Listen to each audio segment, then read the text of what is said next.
நாளை காலை அதிகாலை சுப வேளையில் ஈஸ்வரன் என்னும் பெயர் தாங்கி இருவினை புரியும் சனீஸ்வரா, பாசமுடுன்னை வழிபடவே தோஷங்கள் யாவும் விலகிடுமே.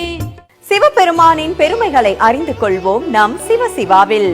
அடியார்கள் மட்டும் ஆண்டவன் தரிசனத்தில் மகிழ்ச்சி பெறுவதில்லை, ஆண்டவனும் அடியார்களை பார்க்கிற போது மனமகிழ்வு எய்துகிறான். ஐயன் ஐயப்பனின் பெருமையை அறிந்து கொள்வோம் சுவாமியே சரணம் ஐயப்பாவில். குருவருள் இல்லையேல் திருவருள் இல்லை. இதெல்லாம் பழமொழிகள் அல்ல, இது எல்லாம் திருவாசகம். அன்னை சக்தியின் அருளை பெறுவோம் நம் சக்தியில். நம் மானுட பிறவி எடுத்ததனுடைய பயனே உன்னை வழிபடுவதுதான். நாம் வாழும் வாழ்க்கையை மாற்றி நம்மை நல்வழிப்படுத்த வருகிறார் சத்குரு ஜக்கி வாசுதேவ். பரசுராமாவதாரம் முழுமையான மனிதனு, ஆனா உணர்வு நிலையில சமநிலை இல்லாத மனிதனும். நாளை காலை 6 மணிக்கு அதிகாலை சுபவேளை. இணைந்திருங்கள் எங்களுடன்.